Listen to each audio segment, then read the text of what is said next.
Hello, welcome again. मला माहिती आहे जरा जास्तच इकॉनॉमिक्सचा डोस होतोय हा. पण काय करणार? आपल्या एक्झाम पण जवळ येत आहेत ना आणि हे जर मला तुम्हाला नीट समजावून सांगायचं असेल, तर मला जास्त वेळाची गरज आहे तुम्हाला समजावून सांगायला. पण डोंट वरी, मी तुमचा खूप वेळ घेणार नाहीये.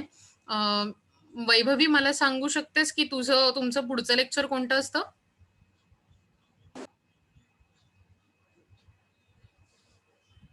एनीबडी? तुमच्यापैकी कुणी मला सांगू शकाल टाईम टेबलमध्ये तुमचं पुढचं लेक्चर कोणतं आहे? येस, सो दॅट आपण लेक्चर वाईज प्रॉब्लेम सॉल्व्ह केलेला असेल आपला. तर आपण पुन्हा एकदा वळूया. आपण प्राइस डिस्क्रिमिनेशन बद्दल बघत होतो आणि आपण त्याचे टाइप्स बघितले होते. बरोबर आहे की नाही? वेगवेगळ्या प्रकारचे प्राइस डिस्क्रिमिनेशन बेसिस बघितले. एज, सेक्स, साईज, क्वालिटी आणि असे वेगवेगळे पर्सनल बेसिसवरती. आणि डॉक्टर वॉटसन नावाच्या इकॉनॉमिस्टने हे साईज समराईज केलेत हेही आपण बघितलं. बरोबर? जोआन रॉबिन्सन नावाच्या इकॉनॉमिस्टने त्यांची डेफिनेशन दिली आहे तीही बघितली. याच होत्या त्या ज्यांनी इम्परफेक्ट कॉम्पिटिशन बद्दल आपल्याला माहिती दिली होती पहिल्यांदा. बरोबर? She invented that. She put forward that theory. Again आपण पुढे जाऊन हेही बघितलं की फर्स्ट डिग्री प्राइस डिस्क्रिमिनेशन काय असतं ते. बरोबर? आपण हे बघितलं की ती रिअलिस्टिक कन्सेप्ट नाहीये, थेरॉटिकल दिसते. कारण अशा मार्केटमध्ये कन्झ्युमरला कुठलाही सरप्लस मिळत नाही. सगळ्याच्या सगळा सरप्लस असतो तो प्रोड्युसरकडे जातो आणि अशा प्रकारे जर कोणत्या प्रकारे ट्रान्झॅक्शन होत असेल, तर कन्झ्युमरलाही ते चालणार नाही. त्याला फायदा पाहिजेच ना त्याच्या ट्रान्झॅक्शनमधून. त्याला त्याने खर्च केलेल्या पैशाचा फायदा पाहिजेच आणि म्हणून ऑब्व्हियसली वी कॅन से की फर्स्ट डिग्री प्राइस डिस्क्रिमिनेशन किंवा परफेक्ट प्राइस डिस्क्रिमिनेशन हे मार्केटमध्ये थिअरॉटिकली असतं, ते सापडत नाही जनरली. ओके. आता आपण बघणार आहोत second degree price discrimination. Okay. So तुम्ही होपफुली याची डायग्राम काढून घेऊ शकता. पुन्हा सेम खूप काही मोठा वेगळा पॅच नाहीये. सेम डायग्राम आहे. पण आता जो हायलाइटेड एरिया आहे त्याच्याबद्दल आपण जास्त बोलण्याचा प्रयत्न करणार आहोत. Okay. It is a pricing down the demand curve this captures all consumer surplus. म्हणजे थोडक्यात प्राइस कमी करणारा हा डिमांड कर्व असल्यामुळे तो कन्झ्युमर सरप्लस कॅप्चर करतो. ओके. जस्ट अ मिनिट हा. सॉरी. काही इमर्जन्सी कारण. Okay. So second degree price discrimination काय आहे? तुम्ही होपफुली डायग्राम काढून घेतली असेल. तर सेकंड डिग्री प्राइस डिस्क्रिमिनेशन म्हणजे जेव्हा company discrimination refers to the companies charging lower prices for higher quantities. म्हणजे जेव्हा तुम्ही बल्क बाईंग करता, असा विचार करा की डीमार्ट सारखी शॉप, बिग बाजार सारखी शॉप्स, ते काय करतात? ते प्रोड्युसर कडून, फार्मर्स कडून मोठ्या प्रमाणावर खरेदी करतात आणि त्यामुळे त्या मोठ्या प्रमाणावर खरेदी केल्यामुळे कमी प्राइसला त्यांना ते मिळणं शक्य होतं आणि म्हणूनच आपल्याला असं दिसतं, की खूपदा डीमार्ट सारख्या गोष्टींमध्ये डीमार्ट सारख्या नॉट गोष्टींमध्ये, शॉप्समध्ये कमी प्राइस दिसतात, डिस्काउंट असतात. हं. याच्याच उलट जर बघा तुम्ही होलसेलरकडून खरेदी केलीत मोठ्या प्रमाणावरती, तर त्याची किंमत कमी पडते. सो हेच जेव्हा प्राइस डिस्क्रिमिनेशन तुम्ही लोअर प्राइजेस हायर क्वांटिटीसाठी चार्ज केल्यामुळे होतं, तेव्हा त्याला सेकंड डिग्री प्राइस डिस्क्रिमिनेशन म्हणतात. Under second degree price discrimination, the buyers are divided into different groups and from each group a different price is charged with the lowest demand price of that group. म्हणजे कमीत कमी जितकी demand झाली असेल एखाद्या ग्रुपकडून, त्या डिमांडच्या प्रमाणे जेव्हा त्या ग्रुपला प्राइस चार्ज केली जाते, तेव्हा ही सेकंड डिग्री प्राइस डिस्क्रिमिनेशन मध्ये प्रोसिजर दिसून येते. In the second degree price discrimination, price varies according to the quantity sold. म्हणजे जितकी क्वांटिटी सेल केली आहे त्याप्रमाणे त्या त्या क्वांटिटी प्रमाणे प्राइस बदलत जाते. Larger quantities are available at lower unit price. Under the second degree, the seller takes away the major part of consumer surplus rather than entire of it. म्हणजे असा विचार करा की जास्त क्वांटिटी बाय केली तर त्याला तुम्हाला कमी प्राइस पडते. बरोबर? आणि या प्रकारच्या स्ट्रक्चरमध्ये सेलरला जास्त फायदा मिळतो. सेलरचा प्रोड्युसर सरप्लस हा जास्त असतो, पण एंटायर नसतो, म्हणजे पूर्ण नसतो. तर कन्झ्युमरलाही त्याचा त्याचा सरप्लसचा भाग मिळतो. ॲज शोन इन फिगर 5.2 म्हणजे जी तुमच्या समोर फिगर दिसते त्या प्रकारे monopolist charges the highest price OP for the OQ unit म्हणजे ओक्यू युनिट विकण्यासाठी म्हणजे कमी युनिट आहे ना, ओक्यू हे सगळ्यात लहान युनिट आहे. ते विकण्यासाठी ओपी ही हायर प्राइस लावली जाते. पण तेच ओक्यू वन असं जास्त क्वांटिटी सेल करायचा विचार केला, तर सेलर प्राइस कमी करतोय आणि आता ती ओपी ला मिळते. सेम थिंग जेव्हा ओपी टू एवढी जास्त क्वांटिटी सेल करायचा विचार केला, आता सेलरने आणखीन क्वांटिटी कमी केली आहे. किती क्वांटिटी किती प्राइस झाली तुम्ही सांगू शकता? ओपी टू ही जास्त क्वांटिटी विकण्यासाठी सेलर किती प्राइस लावतोय?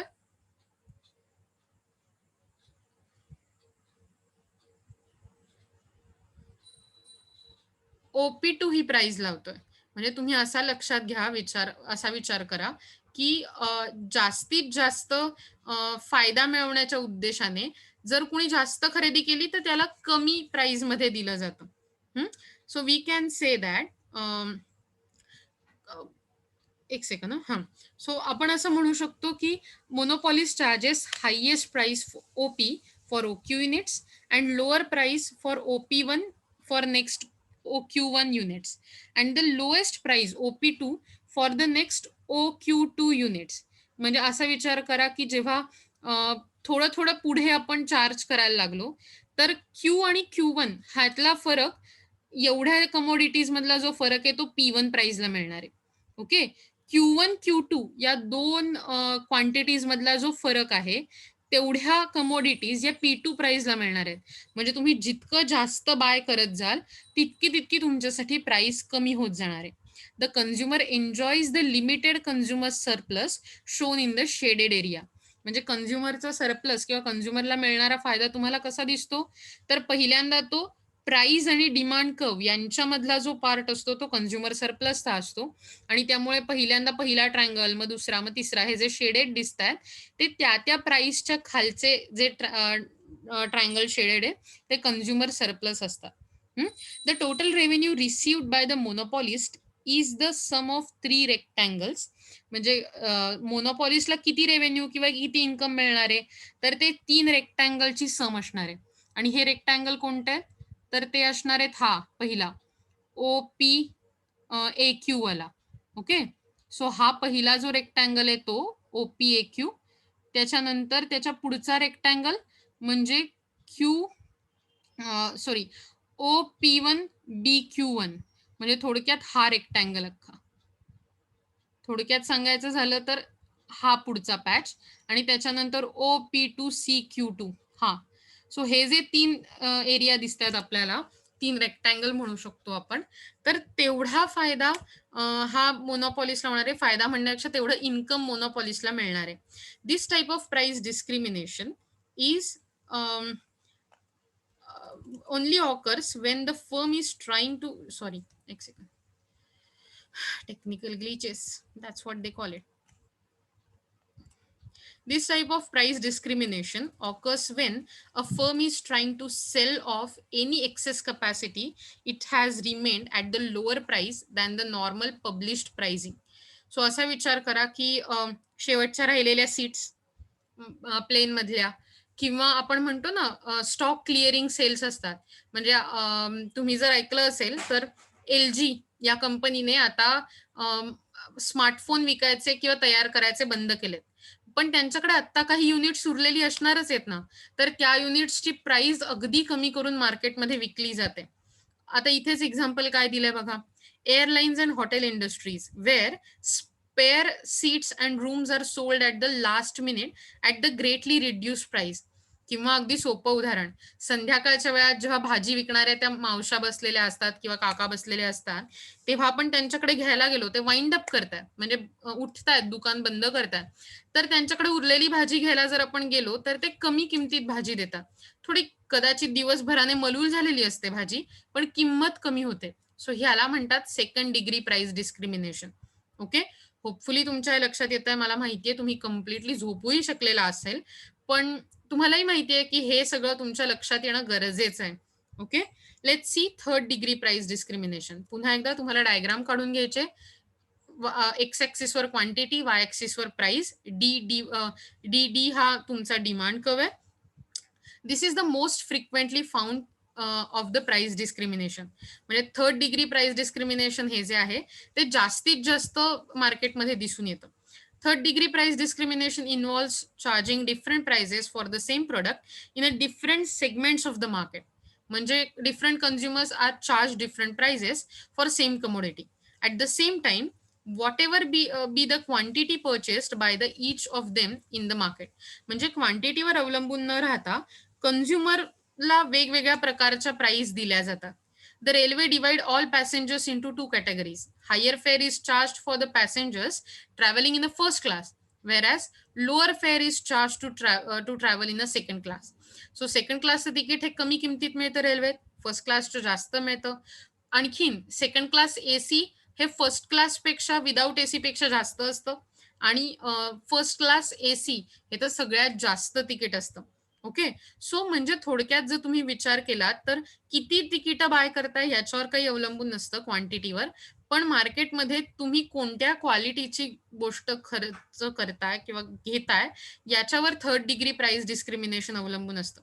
सेकंड एक्झाम्पल बघा. An electric company sells electric power at a higher price to the household and the lower price to the industries. म्हणजे मगाशी बघितल्याप्रमाणे गॅस सिलेंडरचं उदाहरणही आपण बघितलं, तसंच इथे हायर प्राइस जिथे MIDC सारखी जागा असते तिथे इलेक्ट्रिक पॉवर जी असते इलेक्ट्रिसिटी ही हायर प्राइसना डोमेस्टिकला मिळत असेल, तरी MIDC सारख्या क्षेत्रात जिथे इंडस्ट्रियल सेक्टर किंवा स्पेशल इकॉनॉमिक झोन्स आहेत तिथल्या इंडस्ट्रीजना कमी प्राइसमध्ये इलेक्ट्रिसिटी दिली जाते. Then expensive taxi fares during night. म्हणजे असा विचार करा ज्याला गर्दीचे तास म्हटलं जातं किंवा अतिशय प्रीमियम अवर्स. तर त्यावेळी उबर, ओला या टॅक्सी फेअर्सची किंमत खूप वाढते. टॅक्सी फेअर्स म्हणजे भाडी ही खूप वाढून जातात. रात्रीच्या उशिराच्या वेळात पण जास्त भाडं भरायला लागतं. सो तुम्ही कधी खरेदी करताय हे, तुम्ही किती लोकांनी प्रवास केला असं नाही विचारलंय. येतंय तुमच्या लक्षात? म्हणजेच थर्ड डिग्री प्राइस डिस्क्रिमिनेशन ही सगळ्यात जास्त दिसून येणारी गोष्ट असते. ओके.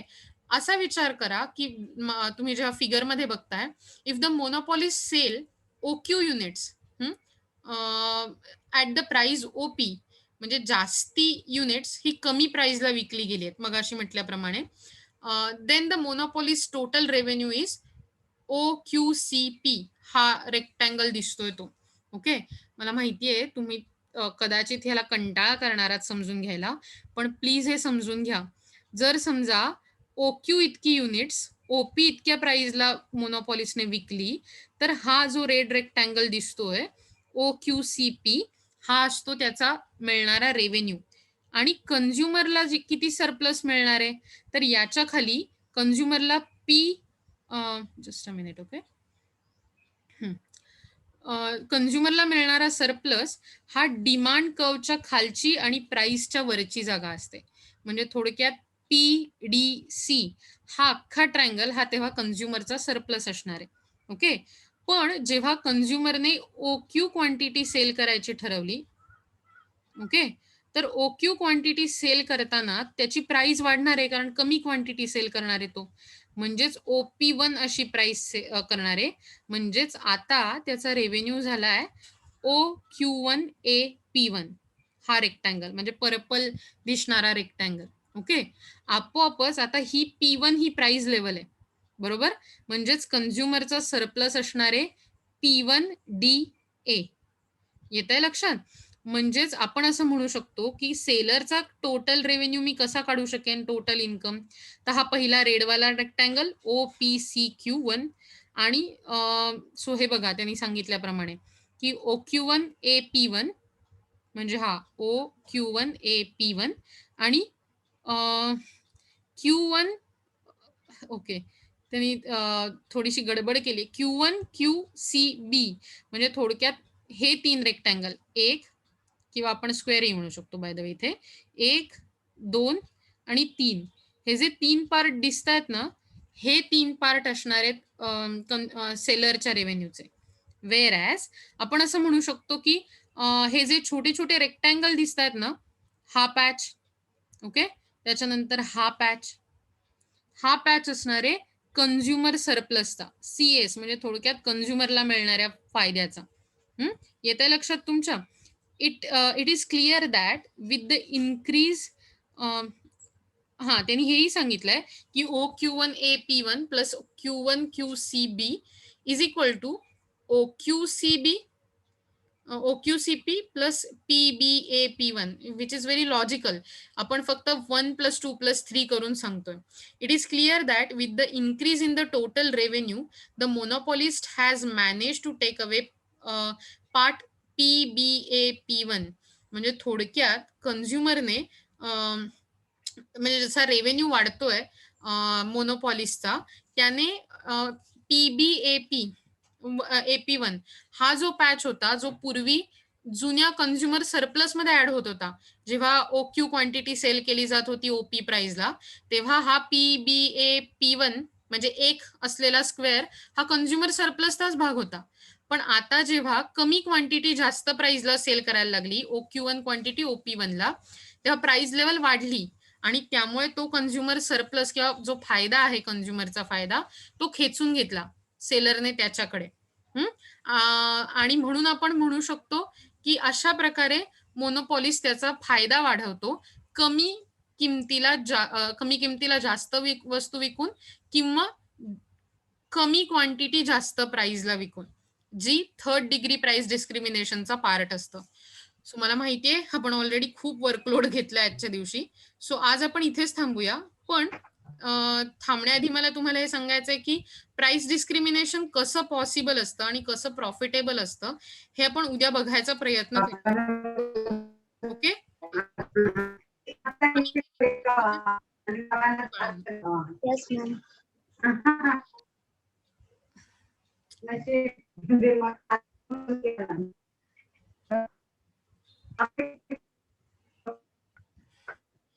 तानिया म्यूट करशील का तुला? मला तुझा सगळा आवाज ऐकू येतोय बाळा.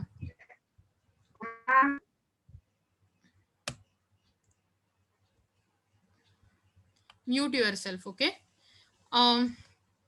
ओके. सो तुम्हाला काय करायचंय तर उद्याला तुम्हाला डम्पिंगची माहिती घ्यायची. लक्षात ठेवा मी काय सांगतेय. काय म्हणलं मी तुम्हाला उद्याला कुठली माहिती घेऊन यायचंय आणि कुठली माहिती मला सांगायची? Dumping in economics. ओके. शोधताना गुगलवर किंवा कुठे येस डम्पिंग इन इकॉनॉमिक्स किंवा डम्पिंग इन इंटरनॅशनल ट्रेड किंवा फॉरेन ट्रेड असं शोधायला लागणार आहे तुम्हाला. सो तुम्ही उद्या मला ते शोधून सांगणार आहात की डम्पिंग म्हणजे काय असतं. ते काय शोधून सांगणार आहात मला तुम्ही? डम्पिंग. करेक्ट. डम्पिंग म्हणजे काय असतं ते. ओके. ठीक आहे. आपण आजच्यासाठी थांबूया आणि पुढचं बघायला नंतर सुरुवात करूया. चलो bye. Have a nice day. छान जेवा भरपूर आणि घरीच राहा. काळजी घ्या.